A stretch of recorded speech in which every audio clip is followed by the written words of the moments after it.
ಐಮಂಗಲ ಪೊಲೀಸರ ಭರ್ಜರಿ ಕಾರ್ಯಾಚರಣೆ ಚಾಕು ತೋರಿಸಿ ದರೋಡೆ ಮಾಡಿದ ಗಾಂಜಾ ವ್ಯಸನಿಗಳು ಬಂಧನ ದಾರಿ ಕೇಳುವ ನೆಪದಲ್ಲಿ ಬಂದು ರೈತನಿಗೆ ಚಾಕು ತೋರಿಸಿ ಬೆದರಿಸಿ ಮೊಬೈಲ್ ದೋಚಿದ್ದ ಇಬ್ಬರು ಕಿರಾತಕರನ್ನು ಐಮಂಗಲ ಪೊಲೀಸರು ಸಿನಿಮೀಯ ಶೈಲಿಯ ಕಾರ್ಯಾಚರಣೆ ನಡೆಸಿ ಬಂಧಿಸಿದ್ದಾರೆ.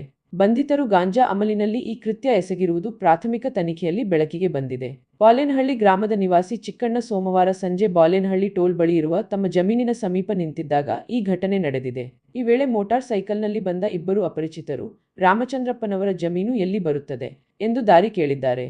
ತಾವು ತುಮಕೂರು ಮೂಲದವರು ಎಂದು ಸುಳ್ಳು ಹೇಳಿಕೊಂಡ ಆರೋಪಿಗಳು ಫೋನ್ ಮಾಡುವ ನೆಪದಲ್ಲಿ ಚಿಕ್ಕಣ್ಣನವರ ಮೊಬೈಲ್ ಪಡೆದಿದ್ದಾರೆ. ಮೊಬೈಲ್ ಹಿಂತಿರುಗಿಸುವ ಬದಲು ದೋಚಲು ಯತ್ನಿಸಿದಾಗ ರೈತ ಪ್ರತಿರೋಧ ಒಡ್ಡಿದ್ದಾರೆ. ತಕ್ಷಣವೇ ಬೈಕ್ ಮೇಲಿದ್ದ ಮತ್ತೊಬ್ಬ ಅಸಾಮಿ ತನ್ನ ಬಳಿ ಇದ್ದ ಚಾಕುವನ್ನು ತೋರಿಸಿ ಸುಮ್ಮನೆ ಮೊಬೈಲ್ ಕೊಡು, ಇಲ್ಲದಿದ್ದರೆ ಚುಚ್ಚಿ ಸಾಯಿಸುತ್ತೇನೆ ಎಂದು ಜೀವ ಬೆದರಿಕೆ ಹಾಕಿದ್ದಾನೆ. ಪ್ರಾಣಭಯದಿಂದ ಚಿಕ್ಕಣ್ಣನವರು ಮೊಬೈಲ್ ಬಿಟ್ಟ ತಕ್ಷಣ ಆರೋಪಿಗಳು ಚಳ್ಳಕೆರೆ ಕಡೆಗೆ ಪರಾರಿಯಾಗಿದ್ದಾರೆ. ಸಂತ್ರಸ್ತರಿಂದ ದೂರು ಸ್ವೀಕರಿಸಿದ ತಕ್ಷಣ ಕಾರ್ಯಪ್ರವೃತ್ತರಾದ ಐಮಂಗಲ ಪೊಲೀಸರು ಕ್ಷಿಪ್ರ ತನಿಖೆ ನಡೆಸಿ ಆರೋಪಿಗಳನ್ನು ಕೆಲವೇ ಗಂಟೆಗಳಲ್ಲಿ ಬಂಧಿಸುವಲ್ಲಿ ಯಶಸ್ವಿಯಾಗಿದ್ದಾರೆ.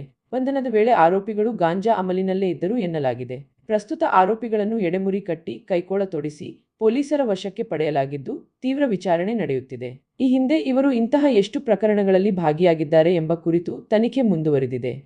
ಕೃತ್ಯಕ್ಕೆ ಬಳಸಿದ ಚಾಕುವನ್ನು ವಶಪಡಿಸಿಕೊಳ್ಳುವ ಪ್ರಕ್ರಿಯೆಯೂ ನಡೆಯುತ್ತಿದೆ.